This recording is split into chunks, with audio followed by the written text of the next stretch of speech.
कि बिस्मिल्लाहिर्रहमानिर्रहीम एंड अस्सलाम वालेकुम। I hope you all are doing well. और आपकी जो सीएसएस की तैयारी होगी रिटन एग्ज़ाम की, वो भी बहुत अच्छी जा रही होगी। एंड एमपीटी की तैयारी जो है वो तो आप लोगों की हो चुकी होगी। तो कल से बल्कि रात से I am receiving a lot of messages from the students कि मैडम जो सीएस एग्ज़ाम है रिटन 2025 वो डिले हो रहा है। वो फेब की जगह जो है वो हो रहा है अप्रैल में। और स्टूडेंट बहुत क्राई भी कर रहे हैं, बहुत परेशान भी हो रहे हैं कि मैम हमने जो तैयारी थी वो कर ली थी। हमने मॉक एग्ज़ाम जो है वो दे दिए थे और हमने टेस्ट सीरीज़ जो थी हम उसमें भी अपीयर हो चुके हैं और हमारी बिल्कुल तैयारी हो चुकी है। सो परेशान होने की ज़रूरत नहीं है।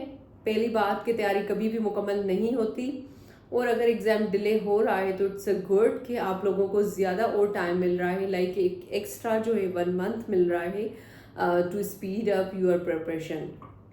तो अब इसमें क्या करना है आप लोगों ने, मेरे लिए तो बिल्कुल भी परेशान नहीं होना कि एग्ज़ाम जो है वो डिले हो रहा है। तो हर चीज़ के लिए जो है ना वो भलाई होती है और वो बेहतरी होती है। लेकिन yes, it's true, it's a proposal कि जो एग्ज़ाम है वो अप्रैल में होगा। लेकिन हमारे पास जो है ना वो दो पॉसिबिलिटीज़ है। अगर एग्ज़ाम जो है 2025 का रेगुलर एग्ज़ाम वो फेब के एंड में होता है, तो ऑब्वियसली अर्ली मार्च में रमज़ान शरीफ होगा। तो रमज़ान शरीफ के बाद ईद उल फितर और उसके बाद हमारे पास मंथ है अप्रैल का। तो इसीलिए ज़्यादा चांसेस हैं कि जो सीएसएस रेगुलर एग्ज़ाम है 2025 का वो अप्रैल में होगा। लेकिन हमारे पास दूसरी भी पॉसिबिलिटी है कि हाँ, वो जो एग्ज़ाम है सीएसएस 2025 का वो अर्ली फेब में भी लिया जा सकता है। लेकिन ऑलरेडी जो चीज़ें हैं ना वो बहुत डिलेड हैं। You can take the example of MPT and आप जो है सीएसएस स्पेशल रिजल्ट का एग्जांपल ले लें, तो ये चीज़ें जो है ना ऑलरेडी बहुत डिलेड है। तो इसलिए बहुत मुश्किल है कि जो सीएसएस रिटन एग्ज़ाम होगा वो मिड फेब या एंड फेब की जगह जो है अर्ली फेब में लिया जाएगा। तो इसीलिए ये ज़्यादा चांसेस हैं कि जो एग्ज़ाम है रिटन वो अप्रैल में लिया जाएगा। बहुत ज़्यादा मतलब चांसेस हैं कि वो अप्रैल में ही लिया जाएगा।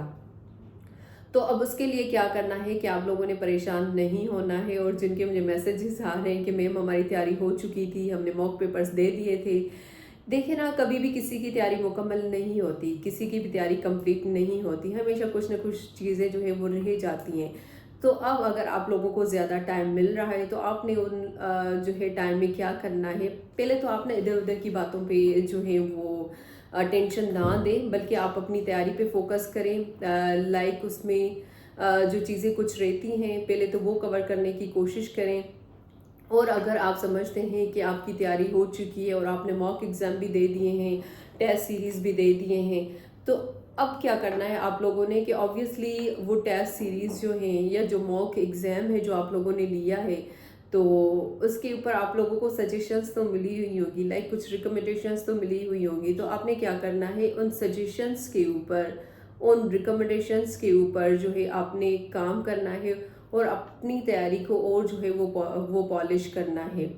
ठीक है, क्योंकि जो भी चीज़ होती है ना तो उसमें कोई ना कोई भलाई होती है। जैसे आप जो है मेरे अटैम्प्ट का एग्जांपल ले, जब मैं अटैम्प्ट दे रही थी अपना फाइनल सीएसएस 2022, तो वो ऐसे ही जो एग्ज़ाम था वो अप्रैल में नहीं हुआ था, वो डिले हुआ था, बाद में हुआ था।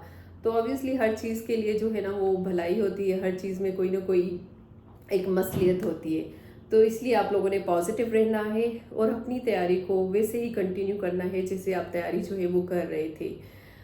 ठीक है। अब उसके बाद आता है सीएसएस स्पेशल जो एग्ज़ाम है उसका रिटन रिज़ल्ट।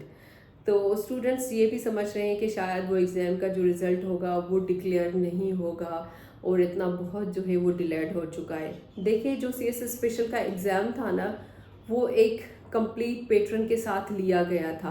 पहले एमपीटी हुई थी, फिर उसके बाद रिटन एग्ज़ाम हुआ था। तो बहुत ज़्यादा कैंडिडेट्स ने from Balochistan and from Sindh, मतलब बहुत ज़्यादा स्टूडेंट्स अपीयर हुए थे, उन्होंने एग्ज़ाम भी लिया था।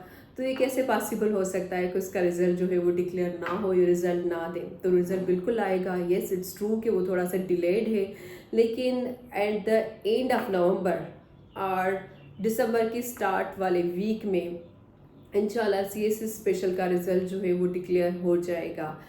और जो है उसके लिए wish you all the best for the result of CSS special, और wish you all the best for the MPT. और बाकी जो रिटन एग्ज़ाम है आप फ़िलहाल उसको छोड़ें, ये जो डेज़ हैं या ये जो टाइम है आप एमपीटी पे फोकस करें, क्योंकि इससे ना हो कि एम्प्टी को आप जो है फोकस करने के बजाय ये जो रूमर्स हैं उन पे आप फोकस करें और आप इससे रेस से बाहर निकल जाएं। तो इसलिए बेहतर है आप एम्प्टी के ऊपर फोकस करें।